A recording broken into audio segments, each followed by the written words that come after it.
श्रीगुरुभ्यो नमः। हरिः ओम्। ओं नमो भगवते वासुदेवाय। वैदेही सहितं सुरद्रुमतले हैमे महामण्डपे मध्ये पुष्पकमासने मणिमये वीरासने सुस्थितम् अग्रे वाचयति प्रभञ्जनसुते तत्त्वं मुनिभ्यः परम् व्याख्यान्तं भरतादिभिः परिवृतं रामं भजे श्यामलम्। సీతారామచంద్ర స్వామిని మనస్సులో స్మరణ చేస్తూ వారికి నమస్సులు అర్పిస్తూ మనం ప్రతిరోజు శ్రీ వాసుదేవార్చనం యూట్యూబ్ ఛానల్లో తెలుసుకుంటున్నటువంటి భగవద్ విశేష వైభవాల్ని ఆస్వాదిస్తూ నాకు ప్రోత్సాహాన్ని ఇస్తున్నటువంటి అందరికీ కూడా మనపూర్వకమైనటువంటి నమస్సుమాంజలి సమర్పిస్తూ మనం తెలుసుకుంటున్నటువంటి తిరుప్పావై పాసుర విశేషాల్లో రేపు 7వ పాసురం చదువుకోవాలి. 7వ పాసురంలో ఉన్నటువంటి విశేషాలు ఏవో తెలుసుకుని అందరి కృతజ్ఞతాపూర్వకమైనటువంటి భక్తి విశేషాలు ఎలా పేర్కొనబడుతున్నాయో మనం ముందుగా తెలుసుకుందాం. 6వ పాసురంలో ఈ గోదాదేవి మిగిలినటువంటి నిద్ర మేల్కొని ఉన్నటువంటి గోపికలందరూ భగవద్ విషయంలో ఐక్యమయ్యి క్రొత్తగా తాను మధురమైనటువంటి భావానికి లోనై నిద్ర లేవకుండా ఉన్నటువంటి ఒక గోపికను నిద్ర లేపారు. పక్షుల ధ్వని నువ్వు విన్నావు కదా, ఆ విన్నటువంటి పక్షుల ధ్వని నీకు మెలకువ వచ్చేలా చేయలేదా అని మామూలుగా వినలేదా అని అడిగి నిన్న లేపారు. 7వ పాసురంలో ఏం చేస్తున్నారంటే నిద్రపోతున్నటువంటి మరొక గోపికను నిద్రలేపుతున్నారు.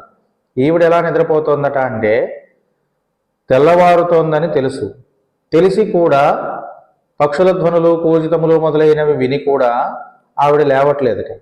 అలా లేవకుండా ఉన్నటువంటి ఆ గోపికను గురించి వీళ్ళందరూ కూడా లేపడం ప్రారంభం చేశారు. ఏమండి, నిద్ర లేపడం దేనికి, వెళ్ళి వాళ్ళ పని వాళ్ళు చేసుకోవచ్చు కదా, నిద్రపోయే వాళ్ళని ఎందుకు చెడగొట్టడం అని అనుకుంటారు. కానీ ఇక్కడ భాగవతులు అనేటువంటి వాళ్ళు అందరూ కలిసి గోష్ఠిగా చేసేటువంటి ఒక పూజ కైంకర్యాదుల వల్ల పరమాత్మ యొక్క అనుగ్రహం త్వరగా లభిస్తుంది. కనుక ఈ భగవద్భక్తి కలిగినటువంటి వాళ్ళు ఇంకొక భగవద్భక్తుల్ని చేరవేసుకుని వాళ్ళతో కలిసి ప్రయాణం చేయడం ద్వారా భగవంతునికి మరింత దగ్గరయ్యే అవకాశం ఉంటుంది అని మనకి ఈ చేష్టలన్నీ కూడా తెలియజేస్తాయి. అట్లా భగవద్ అనుభవంలో క్రొత్తగా ఉన్నటువంటి గోపికను నిలలేపితే భగవద్ అనుభవాన్ని పూర్తిగా పొంది ఆ అనుభవంతో మమేకమై లేవకుండా పడుకున్నటువంటి గోపికను ఈరోజు పాసురంలో 7వ రోజు పాసురంలో ఈ గోదాదేవి తెలియజేస్తోంది. ఇందులో పరమాత్మ యొక్క నామ సంకీర్తన వైభవాన్ని కూడా ఆవిడ తెలియజేయడం ఒక విశేషం. అట్లాగే ఈ భగవంతుని సేవ చేయాలి, కృష్ణ పరమాత్మను మనం పొందాలి అనేటువంటి భావన కలిగినటువంటి వాళ్ళు ఎవరైతే ఉన్నారో వాళ్ళందరికీ ఒక తల్లి పిల్లలందరికీ సమానమైనటువంటి భావనతో ఆహారాన్ని ఎలా అందిస్తోందో, ప్రేమను ఎలా అందిస్తోందో భగవానుడి ప్రేమ కూడా అలా అందరికీ సమానంగా పంచబడాలి. అంతే తప్ప ఒక్కళ్ళకే అది పొందడం అనేటువంటిది సరి అయిన పని కాదు.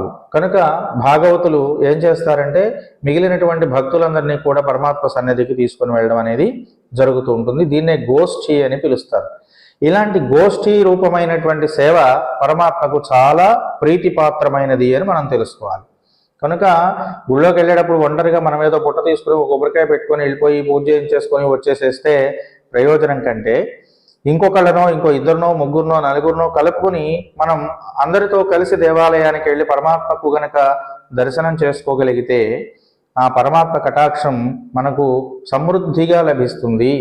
వీళ్ళు భాగవతులు, వీళ్ళు భగవద్భక్తిని కలిగినటువంటి వాళ్ళు, ఆ భగవద్భక్తి తనకు మాత్రమే కావాలని కోరుకోకుండా స్వార్థ చింతన లేకుండా వీరు పరార్థ యజనం కోసం నన్ను సేవిస్తున్నారని పరమాత్మ మనల్ని త్వరగా అనుగ్రహించేందుకు అవకాశం ఏర్పడుతుంది. కనుక ఈ గోపికలందరూ కూడా ఇలా చేస్తున్నారు.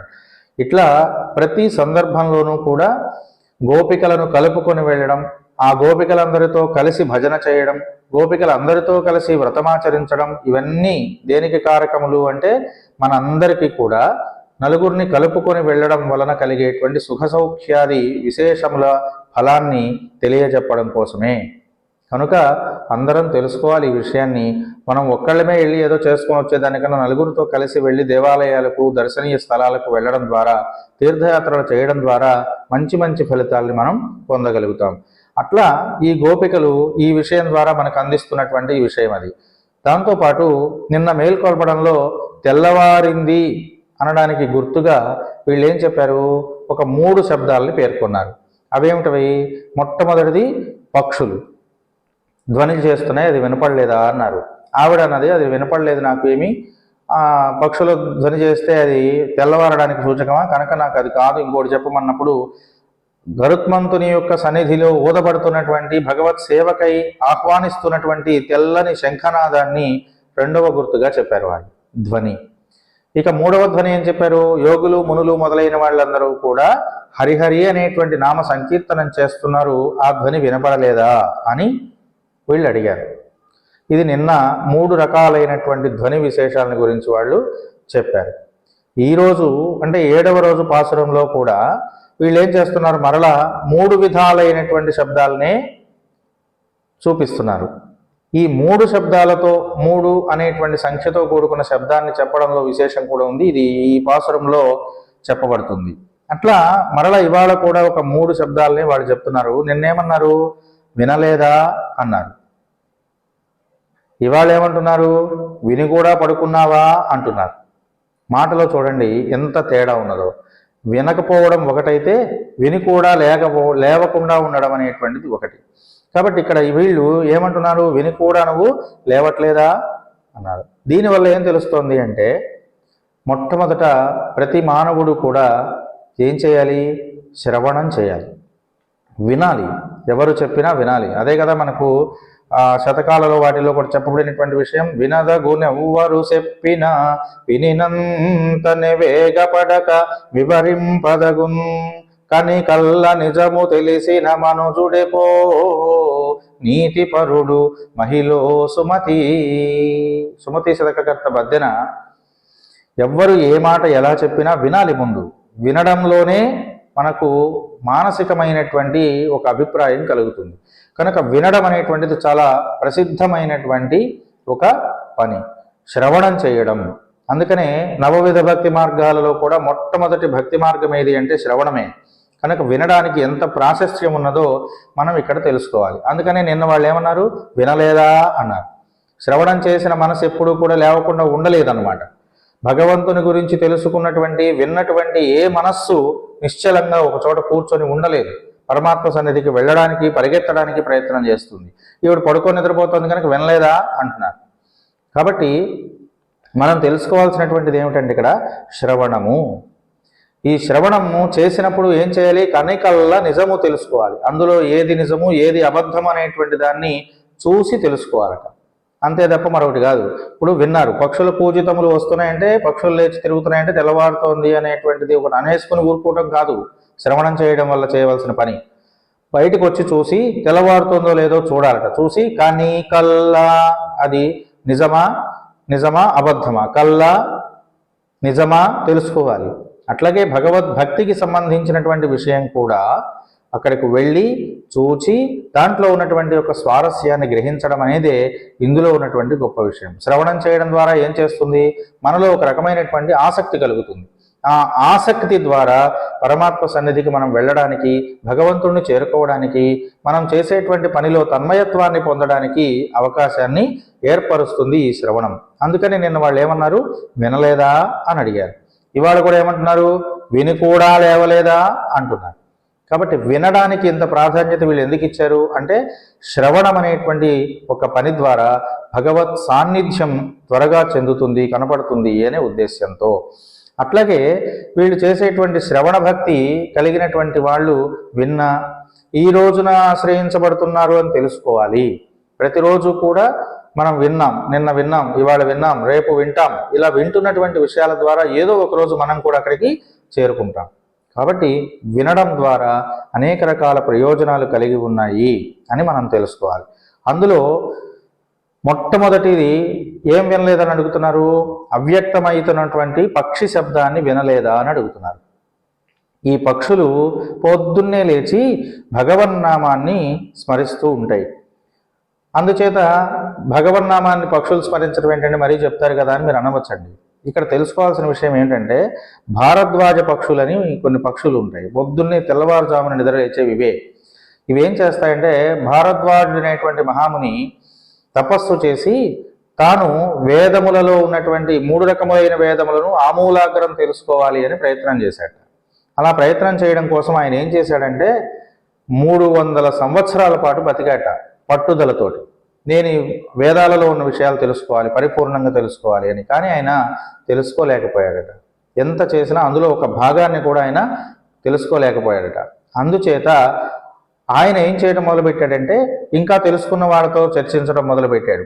తనలో జ్ఞానులైనటువంటి వాళ్ళతో చర్చించడం మొదలుపెట్టారు. అట్లా ఈ భారద్వాజ పక్షులు అనేటువంటివి ఏం చేస్తాయట, రాత్రి అంతా కూడా తాను చదువుకున్నటువంటి విషయాన్ని మననం చేసుకుంటూ, తనకు తెలిసిన విషయాన్ని మననం చేసుకుంటూ, భగవంతుని యొక్క సాన్నిధ్యంలో జీవితాన్ని పొందుతూ, ఇక తెల్లవారుతోంది, తెల్లవారుజాముననే నిద్రలేచి తెల్లవారితే మళ్ళీ ఎవరి పనులకు వాళ్ళు వెళ్ళిపోవాలి, ఎటు వాళ్ళు అటు వెళ్ళిపోవాలి కదా.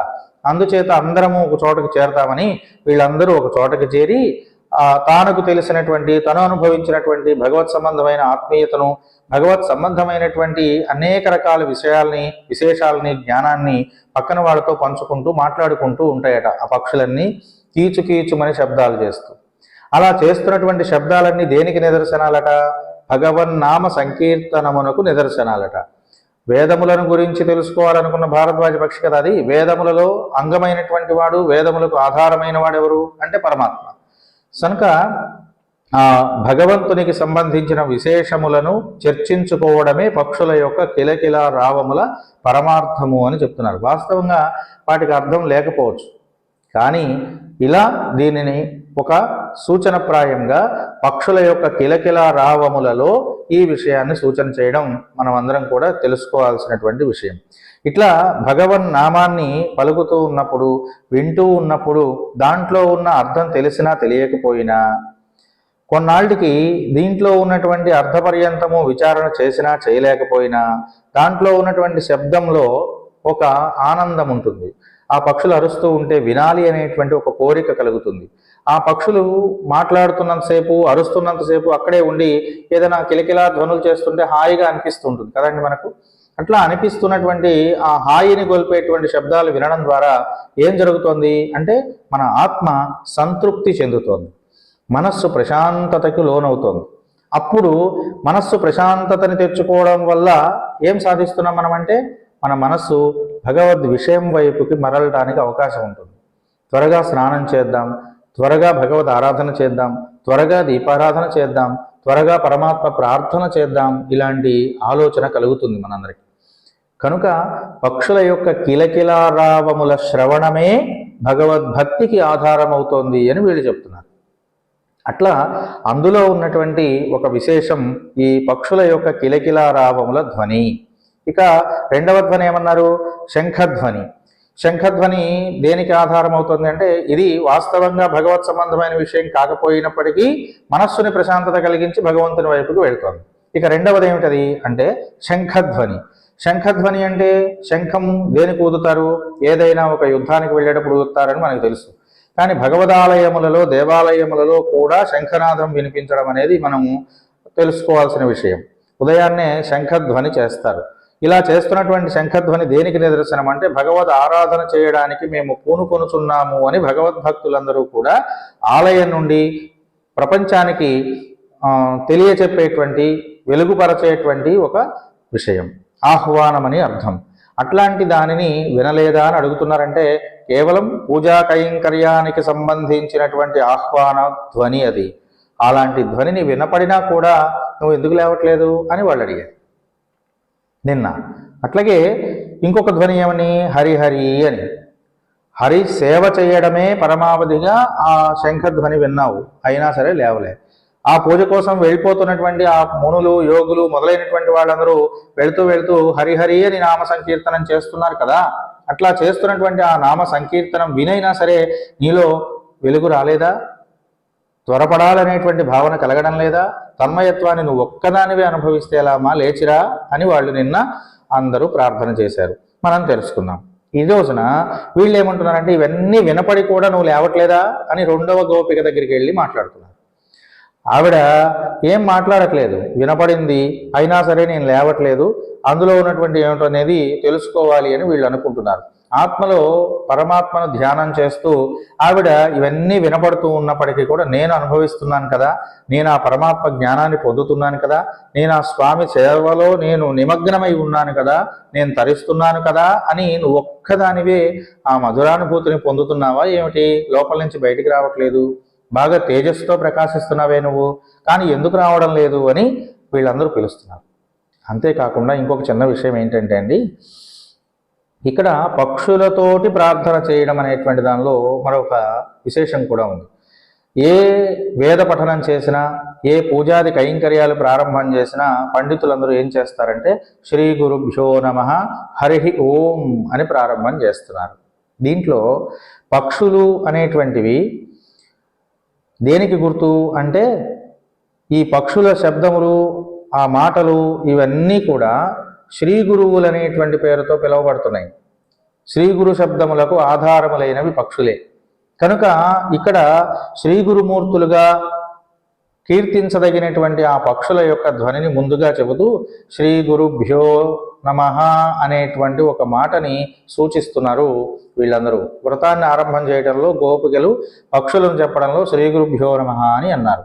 ఇక రెండవ ధ్వనిలో హరిహరి అనేటువంటి ఒక ధ్వని యోగులు మునులు చేస్తున్నారని, శంఖధ్వని ద్వారా నువ్వు ఆ శబ్దాన్ని వినట్లేదా, ప్రణవాన్ని వినట్లేదా అని వాళ్ళు చెప్పడంలో హరిహి ఓం అనేటువంటి హరి ఓం అనేటువంటి ప్రణవముతో కూడుకున్న హరిశబ్దాన్ని వీళ్ళు చెప్తున్నారు.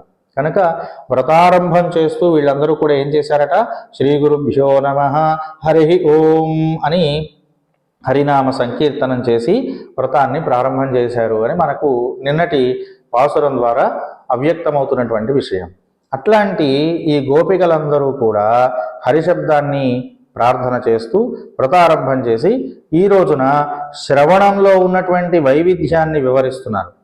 శ్రవణం చేయడంలో ఉన్న వైవిధ్యం అంటే వినడంలో కూడా ఉన్నటువంటి తేడా ఏమిటి, ఎందుకని నువ్వు లేవట్లేదమ్మా, విని కూడా లేవట్లేదు ఎందుకని అని చెబుతూ ఆ విన్నటువంటి ధ్వనిలో ఉన్న తేడాలు ఏమిటో లేవకపోవడానికి కారణంగా చూపిస్తూ ఆవిడికి చెబుతూ ఆవిడని లేపుతున్నారు.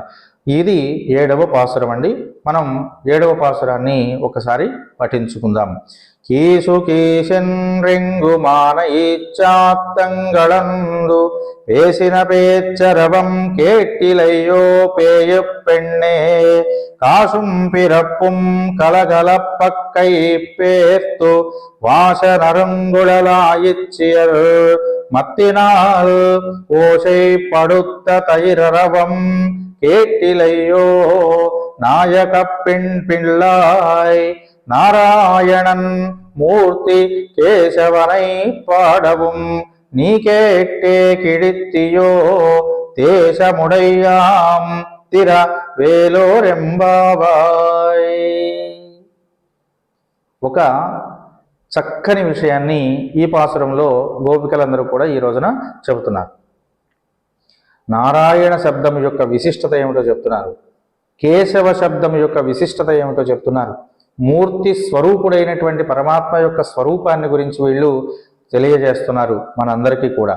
అటువంటి భారద్వాజ పక్షులు మొదలైనటువంటి వాటి పగలు విడిపోతాం కదా, తెల్లవారుజామున మనం ఏం చేయాలి అనేటువంటి మాట్లాడుకునేటువంటి మాటలు, పరమాత్మని గురించి మాట్లాడుకున్నటువంటి భారద్వాజ పక్షుల యొక్క కిలకిల రావములను ఆధారంగా చేసుకొని వీళ్ళు ఈ రోజున ఆ పక్షుల ధ్వనులు నిన్న చేసినవి నీవు వినపడలేదా అని చెప్పినటువంటి ఆ పక్షుల ధ్వనులకు అర్థమేదో ఈ రోజున చెప్తున్నారండి వీళ్ళందరూ కూడా. భారద్వాజ పక్షులు పగటిపూట విడిపోతాం కదా అని తెల్లవారుజామునే అన్నీ కలిసి ఒక చోట చేరి ఏవేవో మాట్లాడుకుంటున్నాయట. ఆ మాటలలో ఉన్నటువంటి ధ్వని నువ్వు వినలేదా అని అడుగుతున్నారు. ఇలా అడగడంలో ఉన్నటువంటి ఉద్దేశ్యం ఏమిటనేది మనం తెలుసుకుందాం. Keys కీశన్ ring మానైచ్చాత్తంగళందు పేసిన పేచ్చరవం కేటిలయ్యో. కీచు కీచుమని ఆ భారద్వాజ పక్షులు కలుసుకొని పలుకుతూ ఉన్నటువంటి మాటల ధ్వనిని నువ్వు వినలేదా అని గోపికలు తెల్లవారింది లేవమ్మా అని తెలుపుతున్నారు. విని కూడా లేవట్లేదు ఏమిటి నువ్వు అని అడుగుతున్నారు ఆవిడ. ఈ భారద్వాజ పక్షులు కీచు కీచు మనంగానే లోపల ఉన్నటువంటి గోపిక అన్నదట, అది తెల్లవారటానికి గుర్తేం కాదులేవమ్మా, ఊరుకోండి, ఏంటి గోల చేస్తారు మీరు అందరూ అని అంటోందట. రాత్రంతా నిద్రపోయి తెల్లవారుజామునే లేచి ఒకదానితో ఒకటి కలిసి విడిపోవడానికి ముందు మాట్లాడుకునే మాటలే కానీ వాటిలో ఏమీ పెద్ద విశేషాలు లేవు, ఆ మాటల్లో గొప్పతనాలు ఏమీ లేవు, మీరు వెళ్ళి మీ పని చూసుకోండి, మళ్ళీ సాయంత్రం కలుసుకుంటాయి, ఆ కలిసేదాకా ఒకదాన్ని ఒకటి వదిలిపెడుతున్నామనే బెంగతో అవన్నీ మాట్లాడుకుంటున్నాయి, అంతే తప్ప మరేం కాదు. ప్రయాణం కోసం పోయేవాళ్ళు తోవలో తినడానికి మూట కట్టుకొని పోయినట్లుగా, కావలసినటువంటి విషయాలు ఏవో సమకూర్చుకుంటూ హడావుడి పడుతున్నట్లుగా ఈ భారద్వాజ పక్షులని తెల్లవారుజామున లేచి మాట్లాడుకొని ఆ మాటలే పగలంతా మోసుకొని తిరుగుతూ ఉంటాయి. కాబట్టి ఇవన్నీ మాకు చెప్పొద్దు, మీరు వెళ్ళిపోండి అన్నట్టుగా ఆవిడ మాట్లాడితే వాళ్ళు చెబుతున్నారు, నిజమే, ఆ మాటలన్నీ అందుకోసమే. ప్రయాణమై వెళుతున్నటువంటి వాళ్ళు నువ్వు చెప్తున్నట్టు ఏదో ఆహారం తీసుకెళ్ళడానికో ఏం ఇబ్బంది వస్తే ఏం చేయాలనో ఆలోచనలో కాదు. రాత్రంతా భగవద్ అనుభవాన్ని పొందినటువంటి ఆ పక్షులు తమకు కలిగిన అనుభవాన్ని ఇతరులతో పంచుకొని వాళ్ళ యొక్క అనుభవాలు వాళ్ళు తెలుసుకుని పరమాత్మ యొక్క, భగవంతుని యొక్క ఆత్మానంద స్వరూపాన్ని మనస్సుల నిండా నింపుకుని మరలా తిరిగి కలుసుకునేంత వరకు వాటినే మననం చేసుకుంటూ భగవంతునితో మేము ఎడబాటును పొందుతున్నామనే భావనలో నుంచి బయటపడిపోయి భగవంతుడు నాలోనే ఉన్నాడని భావిస్తూ ఆ పక్షులు విహరిస్తున్నాయమ్మా. అందుకనే అవన్నీ మాట్లాడుకుంటున్నాయి, అంతే తప్ప మరొక కారణం కాదు అని చెప్పి ఈవిడ గోదాదేవి వాళ్ళందరికీ చెప్తున్నట్లుగా ఈ పాసురంలో మొదటి లైను చెప్పబడుతోంది. అంతేకాకుండా బ్రాహ్మణులు తెల్లవారుజామునే లేచి ఏం చేస్తారట, స్నాన సంధ్యాదులన్నీ ముగించుకొని వాళ్ళు వేదాన్ని చదువుకుంటూ శిష్యులకు చెప్పుకుంటూ ఉంటారట. ఇట్లా శిష్యులకు చెప్పుకుంటూ వాళ్ళు చదువుకుంటూనేటువంటి ఈ ప్రక్రియని స్వాధ్యాయనము మరియు ప్రవచనము అని రెండు పేర్లతో పిలుస్తారు. స్వాధ్యాయం అంటే తాను చదువుకోవడం, ప్రవచనం అంటే చెప్పడం. ఇట్లా స్వాధ్యాయ ప్రవచనే అని స్వాధ్యాయము ప్రవచనం అనేటువంటి రెండే విద్యా విధానానికి ఆద్యములు అని ఉపనిషద్ వాక్యం. కనుక ఈ స్వాధ్యాయము ప్రవచనము చేసేటువంటి బ్రాహ్మణోత్తములందరూ కూడా అనేక రకాల విషయాల్ని వాళ్ళు చర్చించుకుంటూ ఉంటారు కదా. అట్లాగే ఈ విషయ జ్ఞానం తెలిసినటువంటి భారద్వాజ పక్షులు తెలియనటువంటి భారద్వాజ పక్షులకు తెలియజెప్తున్నాయి. స్వాధ్యాయం చేసినటువంటి ఆ భారద్వాజ పక్షులు ప్రవచనం ద్వారా అనేక విషయాల్ని పక్కనున్న వాళ్ళకు చెబుతున్నాయి. ఇవి అనేక రకాల విషయాల్ని వెల్లడిస్తున్నాయి. కనుక అవి మామూలు పలుకులు కాదు అని చెప్పి గోదాదేవి ఆ గోపికకు చెబుతోంది. ఆ బ్రహ్మానుభవాన్ని అనుభవించి దాంట్లో నుంచి నువ్వు బయటకు వచ్చి ఆ అనుభూతిని మాకు కూడా చెప్పవమ్మా, ఆ భారద్వాజ పక్షులు చెప్పుకున్నట్లుగా, అంతేకాని నువ్వు ఒక్కదానివే దాన్ని అనుభవిస్తే ఎలా కుదురుతుంది అన్నట్లుగా మాట్లాడుతున్నారు. అంతేకాకుండా ఈ పగటిపూట విడిపోయేటువంటి వాళ్ళందరూ తెల్లవారుజామున మాట్లాడుకొని విడిపోవడం ద్వారా వాళ్ళు విడిపోతున్నామనేటువంటి ఒక బాధ వాళ్లకు లేకుండా మరలా కలుసుకునేంత వరకు ఈ మధుర జ్ఞాపకములతోటి విహరించడానికి ఒక అవకాశం ఏర్పడుతుంది. అలాగే మనమందరం కూడా కృష్ణుడి నుంచి ఎడబాటును పొందుతున్నామనే భావన మాకు రాకుండా ఉండడానికి నీవు ఆయనతో పొందిన ఆత్మజ్ఞానాన్ని మాతో పంచుకోవడం ద్వారా మేము కూడా పరమానంద భరితులం అవుతాం కదా అని ఆవిడ్ని పిలుస్తున్నారు. భగవద్భక్తులు ఒకళ్ళనొకళ్ళు విడిచి ఉండడం అనేటువంటిది చాలా కష్టమైనటువంటి పని. కనుక నీవు భక్తురాలివే, మేము భక్తురాలమే, భగవంతుడి సాన్నిహిత్యాన్ని మేము పొందడానికి వెళ్తున్నాం, నువ్వేమో పొందేశానని హాయిగా నిద్రపోతున్నావు. అలా కాదమ్మా, నీవు పొందిన అనుభవాన్ని మాకు చెబితే మేము భగవంతుడిని చేరుకునేదాకా ఆ మధురానుభూతులతో జీవిస్తాం కదా అంటూ ఒకళ్ళనొకళ్ళు విడిచి ఉండడానికి ఏ విధంగా బాధపడుతున్నారో ఆవిడ గోదామ్మవారు ఈ విషయంలో చెప్తోంది. కనుక భగవద్భక్తుల యొక్క సమూహంలో చేరాలి అని నువ్వు అనుకోవమ్మా. నీకు అనిపించట్లేదా? మాతో కలిసి నీ అనుభూతులన్నీ మాకు తెలియజెప్పాలని అనిపించట్లేదా? లేచి రావచ్చు కదా.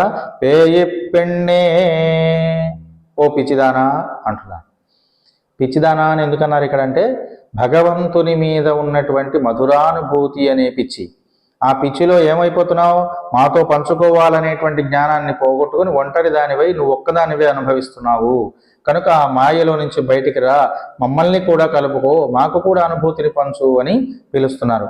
కాశుం పిరప్పం కళగళపక్కై పేర్తు వాసనరుంగుళల్ ఆయిచ్చియర్ మత్తినాల్ ఓషై పడుతత్త ఇరరవం కేటిలయ్యో.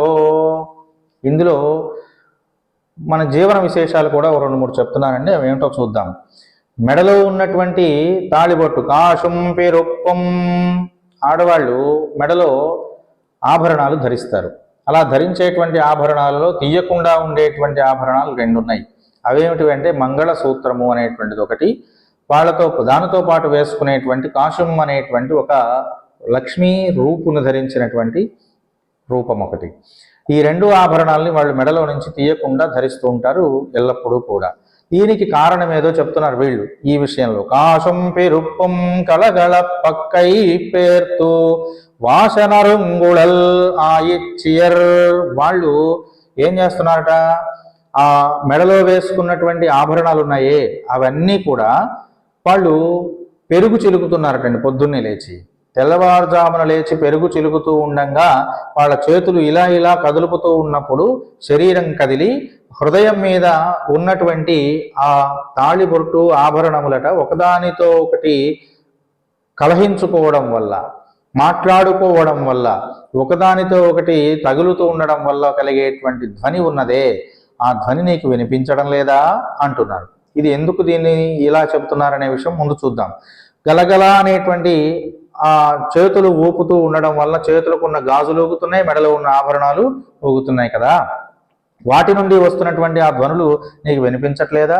అంతేకాదు తలలో ఉన్నటువంటి పువ్వులు జారిపోవడం చేత పరిమళాన్ని అద్దుకున్నటువంటి, అప్పటిదాకా ఆ కేశములలో జుట్టులో ఆ పువ్వులు ఉన్నాయి, ఇలా ఇలా ఇలా ఇలా ఊగుతూ మజ్జిగ చిలుకుతూ బాగా శ్రమిస్తూ ఉన్నటువంటి ఆ శరీరంలో ఆ జుట్టు కూడా అటు ఇటు కదలడం వల్ల ఆ పువ్వుల జడలో ఉన్నటువంటి పువ్వులు జారిపోతున్నాయి, కానీ ఆ సువాసన మాత్రం ఆ కేశములకు అందిపుచ్చుకొని ఉన్నాయట.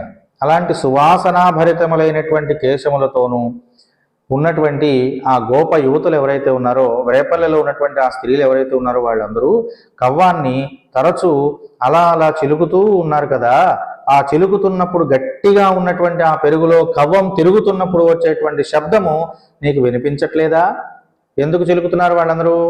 ఆ వెన్నను చిలికి వెన్న తీసి ఆ వెన్న కృష్ణ పరమాత్మకు అంకితం చేయడానికే కదా వాళ్ళు సిద్ధం చేయడానికి సిద్ధపడుతున్నారంటే అర్థం ఏమిటి? పరమాత్మకు సేవ చేయడానికి సమయం అయిందనే కదా.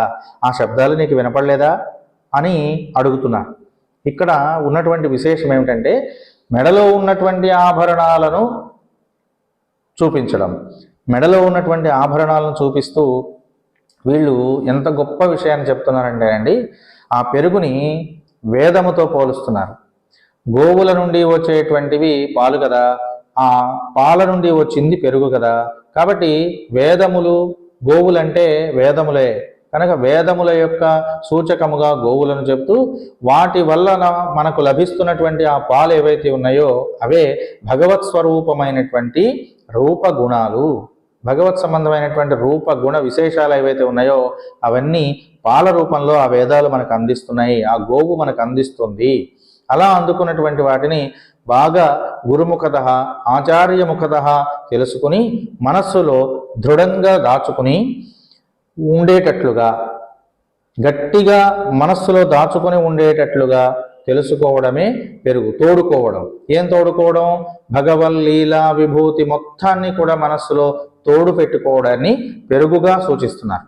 అట్లా ఉన్నటువంటి ఆ భగవద్ విభూతిని చిలకడం ద్వారా, దాని నుంచి ఆలోచించినటువంటి ఆనందానుభూతులను పొందడం ద్వారా వచ్చినటువంటి పరిపూర్ణమైనటువంటి పరమానందం అనేటువంటి ఫలం వెన్నపూస అయితే దానిని స్వామికి అర్పణ చేయడం ఎంత మనోహరమైన విషయమో కదా. అలా చేస్తున్నప్పుడు వస్తున్న శబ్దం నీకు వినిపించట్లేదా? ఇంకా ఎలా నిద్రపోతున్నావమ్మా, త్వరగా లేవమ్మా అని ఆవిడ్ని నిద్రలేపుతున్నారు వీళ్ళందరూ కూడా. అంతేకాకుండా ఇక్కడ మెడలో ఉన్నటువంటి మంగళసూత్రాన్ని వీళ్ళు ప్రత్యేకంగా చెప్పడంలో కూడా ఒక విశేషం ఉందండి. ఏమిటంటే స్త్రీలందరికీ కూడా, మానవులందరికీ కూడా భగవత్ సంబంధమైనటువంటి 3 అనుబంధాలు తప్పనిసరిగా ఉండాలి. అవేమిటవి అంటే, మొట్టమొదటిది అనన్య శేషత్వము. అంటే నువ్వు తప్ప నేను వేరే ఎవ్వరికీ చెందిన దాన్ని కాదు, పరమాత్మ నీకు మాత్రమే చెందిన దానిని అనే భావన మొట్టమొదటి ఆలోచన. ఇక రెండవది ఏమిటిది? నువ్వు తప్ప వేరే పదార్థాన్ని నేను అనుభవించలేను, అన్యోన్య భోగత్వం. ఇతరులకు నన్ను నేను అర్పించడం కానీ, ఇతరులను అనుభవించడం కానీ నేను చెయ్యలేను అనేటువంటి ఒక భావన. ఇక మూడవది అనన్య శరణత్వము. నువ్వు తప్ప వేరే రక్ష నాకు లేదు అని భావించడం. ఈ 3 రకాలైనటువంటి తత్వాలు ఉన్నటువంటి వాడు ఎవరైతే ఉన్నాడో వాడు నిజమైనటువంటి భక్తుడు అని పెంచుకుంటాడు. పరమాత్మ యందు ఈ 3 రకాల సంబంధాలని కలిగి ఉండాలి. మొట్టమొదటిది ఏమిటండి? అనన్య శేషత్వము. నువ్వే, నీకు తప్ప నేను ఎవరికి చెందిన దాన్ని కాదనే భావన. ఇక రెండవది ఏమిటిది? నువ్వు తప్ప నేను అనుభవించేటువంటి వాడు మరొకడు లేడు అని. మూడవది, నువ్వు తప్ప నన్ను రక్షించేవాడు లేడని. ఈ 3 రకాల భావాలు మనలో కలిగి ఉండడమే మనకు భగవద్భక్తి. స్త్రీ మెడలో 3 ముడులు వేయడంలో ఉన్న ఉద్దేశ్యం కూడా ఇదే. ఆ భర్త యందు ఆ భార్య చెబుతున్నటువంటి మాటలు ఇవి. ఏమయ్యా, ఈ రోజు నుండి నేను ఇతరులకు చెందిన దానిని కాదు, నీకు మాత్రమే చెందిన దానిని, నాకు మాత్రమే నీవు చెందిన దానివని భర్త చెబుతున్నాడు. భార్య ఏమంటుంది? నీకు మాత్రమే చెందిన దాన్ని అని మనస్సున భావిస్తోంది. అందువలన దానికి గుర్తుగా మొట్టమొదటి ముడి వేయబడుతోంది. ఇక రెండవ ముడి కారణం ఏమిటిది అంటే అన్యోన్య భోగత్వం. నేను ఇతరులకు అనుభవించదగిన దానిని కాదు, నేను ఇతరులను అనుభవైక వేద్యులుగా స్వీకరించను. ఈ 2 విషయాలని తెలియజెప్పేది రెండవ ముడి. కనుక రెండవ ముడి ద్వారా ఏం చేస్తున్నారు? ఒకరికొకరమే భోగలాలసత్వాన్ని అనుభవించదగిన వాళ్ళము అని ప్రమాణం చేసుకుంటున్నారు. ఇక మూడవ ముడి ఏమిటిది అంటే నీవు నాకు రక్ష, నాకు నీవు రక్ష. ఈ 2 రకాలైనటువంటి భావాన్ని ప్రసాదిస్తూ మూడవ ముడిని అక్కడ వేయడం జరుగుతుంది. ఈ 3 రకాల ముడులు భగవంతునితో అనుబంధాన్ని పొందే ప్రతివాడికి కలిగి ఉండవలసినటువంటి భక్తి భావాన్ని సూచిస్తున్నాయి. అందుకనే 3 ముడుల చేత కట్టబడినటువంటి ఆ తాళిబొట్టు ఊగటంలో ఉన్న శబ్దం నీకు వినిపించట్లేదా అంటే భగవత్ సంబంధమైనటువంటి ఈ 3 రకాల సంబంధాలు నీకు గుర్తు రావట్లేదా? ఇది నువ్వు ఒక్కదాన్ని అనుభవిస్తే ఎలా కుదురుతుందమ్మా? అందరితో పాటు పంచుకోవాలి కదా, వచ్చేసేయి, మనం అందరం కలిసి భగవంతుడిని ఆరాధిద్దామని వీళ్ళు ఆవిడ్ని పిలుస్తున్నారండి. ఎంత మంచి విషయమో చూడండి. అట్లాగే కేశపాశము అనేటువంటి దానిలో కూడా ఒక విశేషం ఉంది. ఇక్కడ భగవద్భక్తి చేత కలిగినటువంటి ఆనందము పువ్వుకు నిదర్శనమైతే ఆ ఆనందానికి కలిగేటువంటి ప్రయోజనమే పువ్వులో నుంచి వచ్చే సువాసన. ఆ సువాసన వీళ్ళ కేశములకు పట్టుకున్నదట. అందువలన భగవంతునికి సంబంధించినటువంటి కేశపాశముల యందు వీళ్ళు బద్ధులైపోయి ఉన్నారు అని చెప్పడం ఇందులో ఉన్నటువంటి విశేషం. దాంతోపాటు వీళ్ళు ఏమంటున్నారంటే నాయక పెళ్ళిళ్ళాయ్ అంటున్నారు. ఓ నాయకురాలా లేచిరా. నాయకురాలా అని ఎందుకంటున్నారంటే వీళ్ళకంటే ముందు ఆవిడ భగవంతుణ్ణి అనుభవిస్తోంది కనుక, భగవంతుని యొక్క ఆ అనుభవాన్ని పొందుతోంది కనుక, భగవంతునితో లీనమై మధురానుభూతికి లోనైంది కనుక నాయకురాలుగా వీళ్ళు భావిస్తున్నారు. నువ్వు పొందినటువంటి అనుభవాన్ని మాతో పంచుకుని మమ్మల్ని అందరినీ నడిపించవమ్మా అని ఆవిడ్ని పిలుస్తున్నారు. నారాయణన్ మూర్తి కేశవనై పాడவும் నీకెట్టే కిడిత్తియో అంటున్నారు. సరే, ఏదో శబ్దాలు వినిపించలేదా అన్నారు, ఆ శబ్దాలు నువ్వు విన్నా కూడా లేవట్లేదా అన్నారు. వీళ్ళకి ఏం చేయాలో అర్థం కాని పరిస్థితుల్లో మళ్ళా ఏం చెప్తున్నారు తెలుసునండి? నారాయణన్ శ్రీమన్నారాయణ మూర్తిని కీర్తిస్తున్నారు. భగవద్ గుణగణములను కీర్తిస్తూ ఆవిడ్ని వెలుపలికి తీసుకొని రావాలి అనుకుంటున్నారు. ఎందుకని? ఆవిడకి ఇష్టమైంది పరమాత్మ యొక్క సాన్నిహిత్యం కదా, ఆవిడ ఆల్రెడీ దాన్ని పొందింది కనుక అలా పొందినటువంటి భావంలో ఉండి ఆవిడ రావటం లేదు అని వీళ్ళు అనుకుంటున్నారు. కనుక దాని గురించే మనం మాట్లాడితే ఒకవేళ వస్తుందేమో అని భావించి శ్రీమన్నారాయణ మూర్తిని మొట్టమొదటిగా కీర్తిస్తున్నారు. నారాయణన్. నారాయణుడు అంటే ఎవరు? నారములు అంటే నిత్యములైనటువంటి సర్వ పదార్థాలు. మన కళ్ళకి కనిపిస్తున్నటువంటి ప్రతి వస్తువు నారము అని పిలువబడుతుంది. ఆ నారములు అనేటువంటి పదార్థములలోనూ అట్లాగే కనపడకుండా దాగి ఉన్నటువంటి పదార్థములలోనూ కూడా వాటికి ఆధారమై, వాటికి నియామకమై, వాటికి ఆత్మయై వ్యాపించి ఉన్నటువంటి వాడే నారాయణుడు. అంటే సర్వవ్యాపకుడు అని అర్థం. అన్నిటి యందు వ్యాపించి ఉన్నటువంటి శ్రీమన్నారాయణ మూర్తిని వాళ్ళు కీర్తన చేస్తున్నారు. ఏదైనా సరే ఒక ఆపద కలిగినప్పుడు తల్లి ఏం చేస్తుంది? ఒడిలో దాచుకుంటుంది, దాచుకుని కాపాడుతుంది. అట్లాగే పరమాత్ముడైనటువంటి శ్రీమన్నారాయణుడు కూడా ప్రపంచాన్ని మొత్తాన్ని తనలో ఒడిలో దాచుకుని జాగ్రత్తగా రక్షిస్తుంటాడు జగద్రక్షకుడై. కనుక నారాయణన్ అంటున్నారు. అలాంటి జగద్రక్షకుడైనటువంటి శ్రీమన్నారాయణుని కీర్తించారు. తర్వాత ఏమంటున్నారు? అలాంటి నారాయణ మంత్రం నీకు వినిపించట్లేదా అమ్మా? లేచి రావచ్చు కదా నువ్వు అన్నారు. మూర్తి, అలాంటి శ్రీమన్నారాయణ మూర్తి ఎక్కడో ఉన్నాడని భావిస్తూ మనం నమ్మలేకపోతున్నామేమో. కనుక అలాంటి భావం కలిగించడం కోసం కృష్ణుడి రూపంలో మన రేపల్లెలోనే జన్మించినటువంటి ఆ కృష్ణుడు నీకు కనిపించట్లేదా? కృష్ణుడి దగ్గరికి వెళదాం, రావమ్మా, కళ్ళు తెరిచి ఆయన చూద్దాం, నువ్వు లేచిరా అని మూర్తిమత్వం యొక్క స్వరూపాన్ని చెప్తున్నారు. ఏ యథా మాం ప్రపద్యంతే తాంస్తథైవ భజామ్యహం అని కదా కృష్ణ పరమాత్మ వాక్కు. ఏ భక్తులు ఏ విధములుగా తనను ప్రార్థిస్తారో ధ్యానిస్తారో వారిని ఆయా విధములుగానే తాను కాపాడుతాను అని ప్రతిజ్ఞ చేశాడు. కనుక మూర్తి స్వరూపంతో ఉన్నటువంటి శ్రీకృష్ణ భగవానుని మనం కీర్తన చేద్దాం రావమ్మా అని పిలుస్తున్నారు. కేశవనై, ఒకవేళ ఇలా పిలుస్తుంటే ఆవిడ రావట్లేదు ఇంకా, అందుకని ఒక చిన్న భయాన్ని కలిగించేలాగా పిలుస్తున్నారు. కేశవనై, కేసి అనేటువంటి ఒక రాక్షసుడు కృష్ణుణ్ణి చంపడానికి వస్తే ఆయన్ని ఒక శకట రూపంలో వచ్చి, గుర్రం రూపంలో వచ్చి ఆయన కృష్ణుణ్ణి చంపేద్దాం అనుకున్నాడు. అలా చంపేద్దాం అనుకుని వచ్చినటువంటి ఆ కేసి అనేటువంటి రాక్షసుణ్ణి సంహారం చేసినటువంటి ఆ మూర్తి గనక ఆయనకు కేశవుడు అని పేరు వచ్చింది. కనుక కేశవయే అంటారు. కేశవుడిని కీర్తన చేయడం ద్వారా ఆవిడకి ఏం కావాలి? ఆ కేసి అనే రాక్షసుడు వచ్చినట్లు, అతనితో కృష్ణుడు పోరాడుతున్నట్టు, ఒకవేళ కృష్ణుడికి ఆపదేమైనా కలుగుతుందేమో అనే ఒక ఆత్రోచతేతైనా లేచి వస్తుందేమో అని భావించి కేశవనై అని కేశవుణ్ణి కీర్తన చేస్తున్నారు. ఇట్లా పాడవం నీకేటే కిడిత్తియో, అలా మేమందరం కూడా ప్రార్థన చేస్తూ ఉన్నప్పటికీ కూడా నీకు వినిపించట్లేదావమ్మా? ఎందుకని రావట్లేదు నువ్వు? కృష్ణ పరమాత్మను వీడి ఉండలేం కదా మేము కూడా నీకు మళ్ళీనే. నువ్వు ఒక్కదానివే ఆ గుణాలని తెలుసుకుని పడుకొని నిద్రపోతే ఎట్లాగమ్మా? లేచిరా అని పిలుస్తున్నారు. తేజముడయ్యాం, ఓ తేజశాలిని, తేజస్సు కలిగినటువంటి దానా, తేజస్సు చేత ప్రకాశిస్తున్నటువంటి దానా, పరమాత్మను మనస్సులో నిక్షిప్తం చేసుకోవడం వల్ల ఆవిడ వెలిగిపోతుందట. అలా వెలిగిపోతున్నటువంటి ఆవిడ యొక్క స్వరూపాన్ని కిటికీల్లోంచి చూసి ఇలా పిలుస్తున్నారు. తేజముడయ్యాం, ఓ తేజశాలిని, తేజస్సు కలిగిన దానా, లేచి రావమ్మా, ఆ తేజస్సు మాకు కూడా కాస్త చూపించవమ్మా. వెలుగుతున్నటువంటి నీ ముఖారవింద వికాసాన్ని మేమందరం చూసి మా ముఖాలలో కూడా వికాసాన్ని పెంపొందింపజేసుకుంటామమ్మా, ఒకసారి రావా? తీరా, తలుపు తెరవ్వా అని అడుగుతున్నాను. తలుపు తెరిచి రావమ్మా, అందరం కలిసి వ్రతం చేసుకుందాం. కనుకటి ప్రతి విషయంలోనూ భగవద్భక్తిని